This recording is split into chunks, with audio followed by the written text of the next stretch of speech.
Hello friends, welcome to this very special session for all of those who are going to attempt RBI Grade B Phase 2 tomorrow. So, the D-Day is here, the day for which you have been preparing for the past year, the day which is going to get you to your dream job.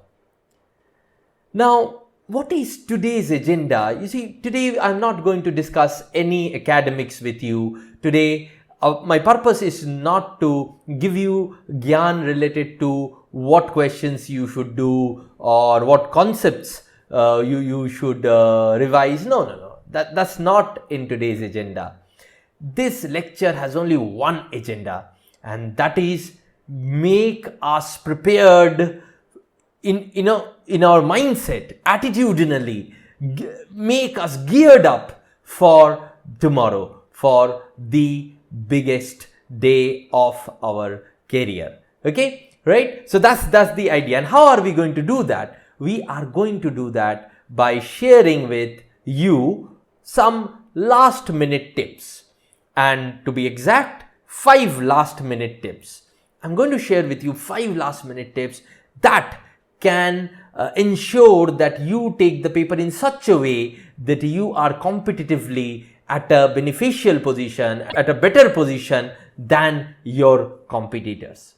And not only that, I am also going to give you a bonus tip at the end. So be with me for the next 20 odd minutes, and I'm going to give you this 5 plus 1 bonus tip. Okay, right? So let's start with tip number 1. Tip number 1 is very important and very practical advice that would be coming from my side, and that is conserve your energy. From where am I coming with this tip or this advice? Simple. Look at your paper. It's going to be conducted in 2 shifts, right?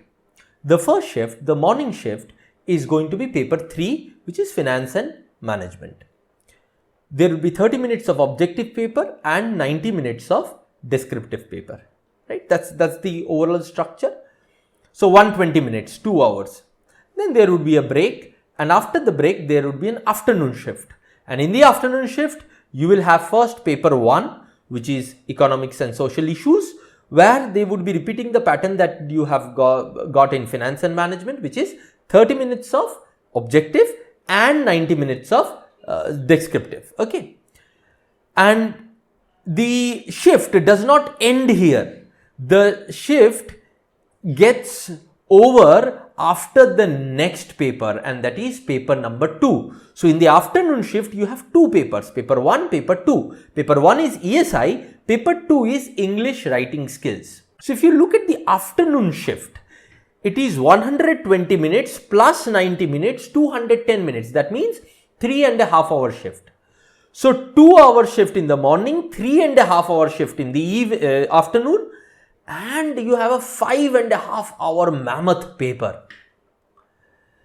And a break in between, and your traveling time is also added to it, because the center would be somewhere you would have to travel from your home or where you are staying currently to that place. So 30 minutes, 40 minutes, that also. So 6.5, 7 hours full task if you look at tomorrow's paper, right? So it makes a lot of sense to conserve your energy so that even at the end you are able to give your best.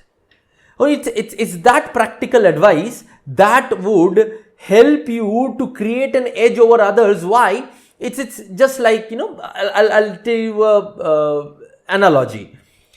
In marathon, okay, what happens? You see, in marathon, when we start running, some people would be running very fast from the start. Some people would be running at a pace which is not very fast, not very slow, right?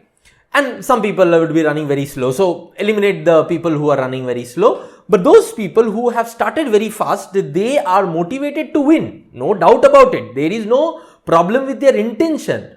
But what will happen in the 10 kilometer or 11 kilometer or in the 21 kilometer, that person would lose his or her steam. Within 4 or 5 kilometers, he would lose or she would lose his or her steam and would end up not being able to complete the race or complete the race on time or be a winner. On the contrary, you would see those people who had started with a medium speed, they are not increasing their speed much, but they are not reducing their speed much also. So, in the long run, which is the 21 kilometer, which is that 11 kilometer marathon, half marathon, they are the people who complete and end the race first. In Hindi, we say, na, lambi race ka ghoda. So that's what it is. This paper is a marathon for you, my friends. This paper is not a sprint. A sprint is a 100 meter, 200 meter dash, where the speed at which you start is the speed at which you end. But marathon is not a dash. Marathon cannot be run at continuous high speed. No, you cannot. Right? So therefore, you'll have to take it as a marathon rather than a sprint. People would take it as a sprint and be done away with all their energy in the morning shift paper only. By the starting of the afternoon paper, they would feel sleepy, they would feel tired, exhausted, right? Okay, now you would ask me, sir, how do we conserve our energy? How do we conserve our energy so that we are energetic for the full period of 6 hours? Let me tell you some basic guidelines. I am sure you people being so smart, you are already following that. But just to make sure that you don't miss any one of these, I would repeat them for you. First, have a good sleep tonight. My dear friends, it's very important to sleep well tonight. I know this is going to be tough because things would come to your mind and it would not let you sleep, it would not let you rest. But don't do that. Try and calm your mind very soon into the night, go to sleep, have a complete rest, 6 to 7 hours of sleep, so that your body rejuvenates and your mind, the most important thing, your mind rejuvenates too, because you would need this tomorrow. Okay. Next, have a healthy, neither too heavy, not too light breakfast. Don't eat too much. Thoos mat lena, don't punch in everything and anything. That heavy breakfast karke jata hu and I don't need to think about anything. No, don't do that. And neither be very light eater. Have a fulfilling breakfast, okay, healthy breakfast, and go to the exam, because it's going to be a long day. A good breakfast is necessary. Take tiffin with you for the lunch break, okay. You might get time, might not get time to eat it, you might get time to eat it, but try to stuff in something in between the two papers. I am sure that they would give you that time so that you can stuff in something. Try not to skip lunch, because the next paper is heavy and it's in the afternoon, and today it's 31st March, tomorrow 1st April, heat of summer, right, in most places. So you would be exhausted. So don't skip your lunch. Take water bottle with you, because that's also very important. Keep yourself hydrated.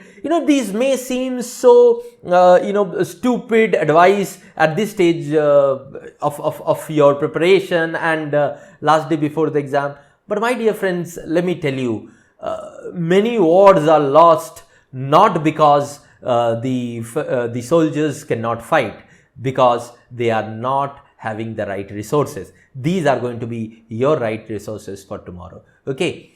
And finally, this is something that I wanted to share with you, that what do you do before the exams or in between the break? Do you talk to people? Do you interact with people? You might have some friends there also. Do you interact with them? It depends. Some people might be not very comfortable talking to people because he or she would find that these guys have attempted so much, I have not attempted so much, so their confidence can go down. If you are of that kind, don't talk to people. Just be yourself. Have your lunch and that half an hour or whatever time you get for the break, utilize it by being calm and making yourself composed. Okay, that's one. And if you are that person who give other people's jitters and you feel happy by making other people uncomfortable, if you are that kind of person, then go ahead and have a talk and reduce your competition. It's up to you. Okay. So I have given both ends of the coin. According to your character, go ahead and have an interaction, but don't get distracted too much. Okay. Okay. So this was the tip 1.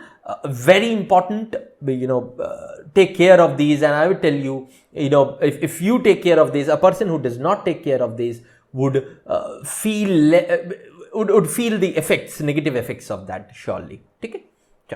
Tip number 2. This is something that's going to happen a lot because this is a knowledge-based paper, and in a knowledge-based paper, what happens, we tend to forget things. So when we forget things, we panic. Okay. Now, this is one advice that I'll give you. Kindly, my dear friends, don't worry about less recall. This is happening to you at this moment also, I'm sure, because the syllabus is so vast that you're bound to feel that, I had forgotten that theory, I had forgotten that concept. What were the leadership theories? I don't remember. What was Broom-Yeaton's model? I don't remember. What are the ESI concepts that sir had said? I don't remember. This is bound to happen. But don't worry about it. Why? Let me show you. First of all, not recalling concepts and data is natural in a paper like this. You are not alone. Apart from 1 or 2 people out of the 4,000 who are taking that test would not have photographic memory. Photographic memory means that whatever they read, they remember it. Apart from 2-3 people, there would not be, let me assure you. So leave those 2-3 people. The rest, of the 4,000 would be just like you. You are not alone. They are also not recalling the concepts. They are also forgetting it. Everyone in the paper would be facing the same thing. Now then, how do we differentiate? What would build my competitive advantage? The trick is how you would handle this situation, how you would handle. Why? Because there would be 2 types of people in it. One type of person who would panic. You would panic and would start thinking things which are not related to the exam. What would happen if I don't clear this exam? I'm going to do very bad in this exam. These kind of thoughts. That would happen to a lot of people, most of them.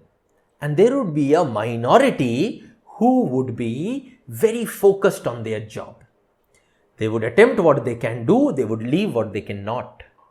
I'm talking about the objective questions. Okay. Okay. So, and then in the subjective questions, in the descriptive questions, let me tell you what to do. I'll tell you that also.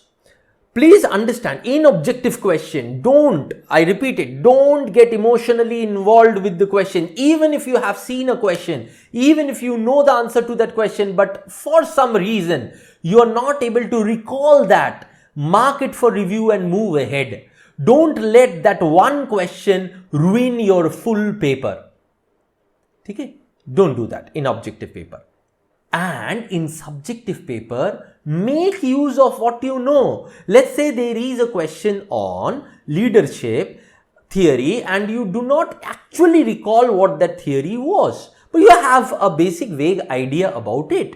So use that vague idea to write your answer. If there is no other choice, if you could not choose another question. Okay, I'm sure if you have been sincerely studying, then you would that vague idea of yours would also be enough to write an answer on. Make an attempt to write an answer which is effective enough to sail you through. Have confidence in you, right? Just because you're not recalling the exact data, exact figures. In ESI question, you don't recall the exact data, exact figures. Don't need to write it. You are not needed to write the exact data, exact figures. Talk about the increasing or decreasing trend. That would also do, right? But in no way you should panic and let your paper be ruined. Getting my point? right? So don't worry about less recall, because that's something that everyone would be facing. How you would be different? You would be different by not panicking about it. Let the others panic so that you get the benefit of it. Okay? Chalo. Tip number 3. Don't aim for perfection. Now this you might think that this is a tip which is contrarian to all beliefs, but this is a very practical tip for an exam such as this. You have objective, you have descriptive. So if you aim for perfection, you take a lot of time. So what you should do instead is to aim for maximization of your scores rather than perfect writing or perfect answering. So in objective question, maximize your scores. For that, if you are not able to do one question, leave it and move on to the next and attempt that. And in descriptive questions, you need to write on the basis of what you know that we discussed, right? Okay. Another thing in objective questions, please understand, a lot of time what I have seen in RBI paper, especially, that there would be cases in mocks also. In our mocks also, you saw there were caselets that was on the basis of RBI paper pattern only. So there would be cases, long cases. Reading, you have to read them, but the questions would not be as much difficult. So if you go through the case and you then go through the question, by adding your common sense and your knowledge, you can create a magic in those answers. But people, what do? They, leave it before that. Looking at the long questions, they start, feeling that they are not made out for this. They get frustrated, they get tired and leave that. Don't leave it. Read it, use your common sense. If you are able to answer, answer it. If you are not able to answer, don't answer it. Okay. Now coming to descriptive. In descriptive also, don't go overboard with data. A lot of times what I see is, what is descriptive? Descriptive, they have asked you to write descriptive not to check only your data. Data they can check through your objective questions also. Why have they asked you descriptive questions? They are asking you descriptive questions so that they are able to understand how you collate your thoughts and articulate them in your own words. Right? So that is not data. Data would be needed. A little bit of data you would remember also. But the majority of it would be your analysis of that data. How do you analyze it to create a point of yours, create an argument of yours? Concentrate on that. A lot of times in technical writing, I have seen that in the view to get to more data, people leave the essence of the writing. That we have talked in our descriptive lectures on YouTube also, right? All the descriptive lectures that we have delivered on YouTube, there also we have talked about it. You must have watched them. So this is something that you need to do. Don't be too concerned about that I need to give 10 data, 15 data. 3 to 4 data is enough. Data points are enough for an answer if you know how to frame them. Okay? And finally, in the descriptive writing section, especially in the technical descriptive writing section, I'll come to the English descriptive writing section in a moment, but in the technical descriptive writing section, my dear friends, one thing is very important, or rather two things are very important, the intro and the conclusion. So when we look at the intro and conclusion, in technical writing, intro and conclusion are not, is not lengthy, right? There will be 1 or 2 lines. Unlike the English descriptive, where the intro and conclusion are a considerable part of the essay, here it is not so. But nonetheless, they are very important. Why? Because it sets the base. Its introduction sets the base of how the examiner would approach reading the particular body. Right? So, the structuring happens in the mind of the reader when he goes through intro. And in the conclusion, there is a sense of ending that you can give him to, the examiner, right? So when the examiner reads it, he gets a sense of completion. Okay, this guy started writing by introducing the thought process, guiding me through his body, and then ending it with his argument, right? So therefore, those one line only, one line, 1-2 line, those become very important because that creates a better value for the reader. Okay? So don't miss intro and conclusion. A lot of people I am seeing that in descriptive writing, of technical descriptive writing, they're missing intro and conclusion, thinking that it's more important to stuff data. No. Data is important, but it's not the only important thing in technical writing. Okay? So that was tip number 3. Now, tip number 4. You might see this, that I have given one tip specifically for English. Why is it so? There is a reason why am I doing so. I am saying that consciously tune up your focus in English. Why? First of all, it's the last paper. By then, you must be exhausted, drained out. I can understand it. Whatever I tell you in the first tip, you are bound to feel that lack of energy coming to the last paper. But my dear friends, remember, this is that chance that's going to create a difference between you and your competitors, between the person who is getting selected and the person who is getting rejected. Yes. How? Let me tell you. When we are into those technical papers, we did them with all our energy, all our guts. So the last paper is English. We are like, you have performed well in those 2 papers, but we are now like satisfied also with those papers. We are like, this is English. Whatever I do, it will be good. That sense can creep up into your mind if you are satisfied with your first 2 papers. If you are not satisfied with the first 2 papers, a sense can come into your mind that my first 2 papers are gone. So what would happen in the last paper? Both are wrong. Both attitudes are wrong. Why? Because you do not know inside the paper whether you are good or whether you are bad, because it's a competitive exam. The scores would be relative in nature. How much you have performed would really not matter unless your competitor's perspective is put into perspective.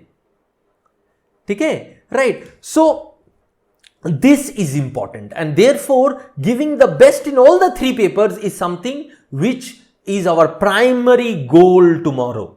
Primary goal. And that's why the first tip, preserve your energy. That's why the first tip. So everyone would be drained out, or most people would be drained out. If you are able to, preserve your energy and give your best in the English language section, then I am telling you, even if you have not been satisfied with the first 2 papers, if you have performed average, you can perform above average in English and pull up your whole score. And the final result might be something entirely different. Getting my point? Right? So that's I've used a phrase, if you can persevere, you can win this game lock, stock and 2 barrels. Right? So that's and that can happen. So please understand, English is 1/3 of the papers. 1/3 of the whole test. So treat it with as much importance as you're treating the rest of the sections. Okay? And you don't need to do anything. You just need to write simple sentences. And when you are tired, writing simple sentences are easier also. So write simple sentences to the point, right? Make a structure, just like I have told you in the lectures. Make a structure, intro, body, conclusion, and in the body, how to frame the body. I've told you how to generate content. Just do the basic things right, and you would create an opportunity for you. Okay? Right? So don't forget about the English section. Consciously tune up your focus during or before the English section, or English paper, because you might be down then. So therefore you need to slap yourself 1 or 2 times to focus. Okay? Sure. Wear your best attitude tomorrow. Tip number 5. The final tip before the bonus tip. Wear your best attitude tomorrow. How do we wear attitude? Let me tell you.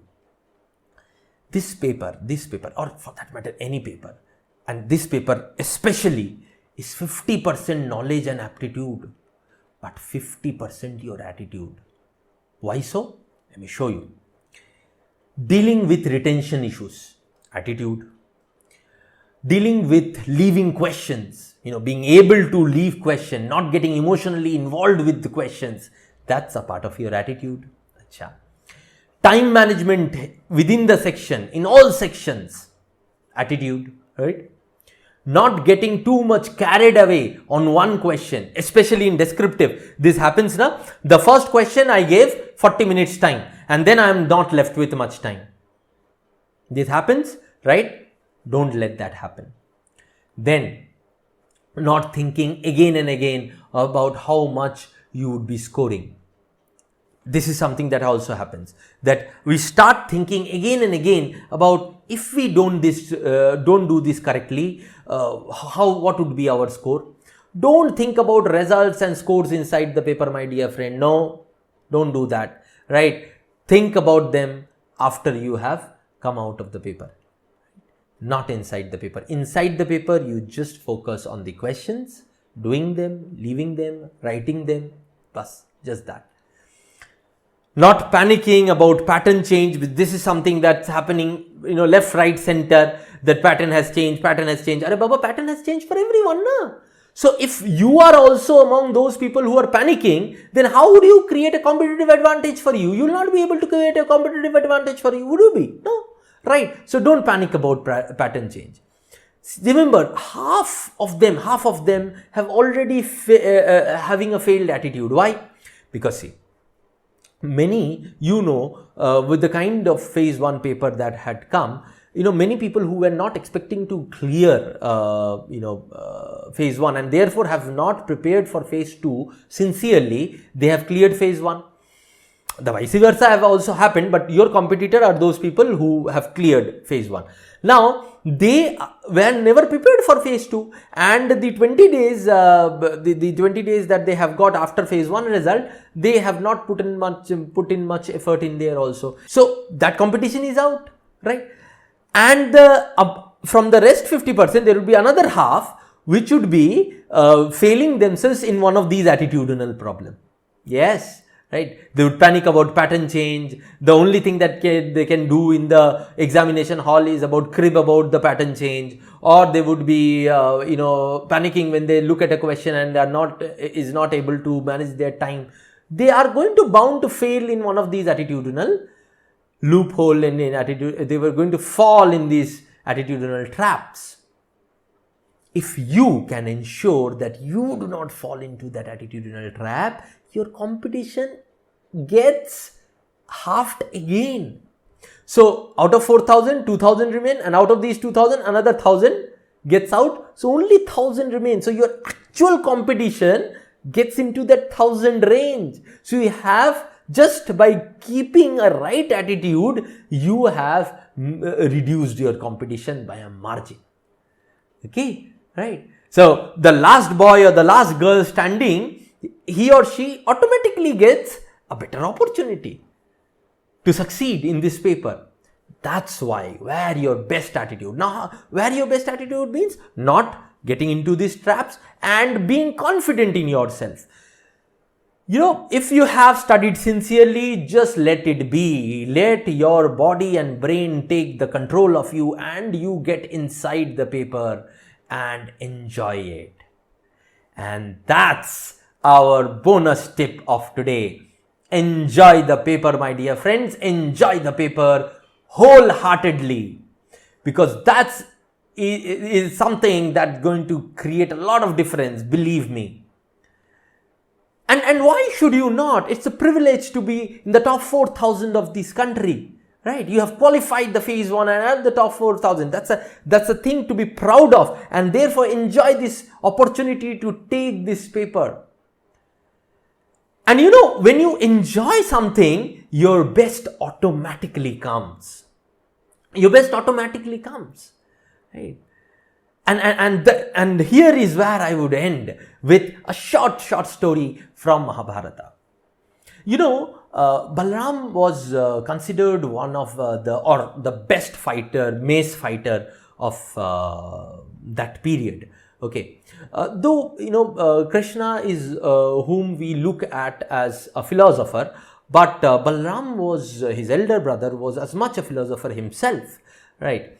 So while training Duryodhana and Bhim, Balram made a comment to both of them, and that's so important, that when you have sincerely practiced, when you go into the ring to fight or into the war to fight, let your body and mind coordinate and do the job. Leave the worries aside and enjoy the moment. Okay, block blows, hit blows inside that moment. Let the instincts take over. Okay, see, I am not a very big fan of instinct until and unless I am trained. Okay. And Balram's advice comes here handy. If you have trained yourself sincerely, let your mind and body get together and do their work.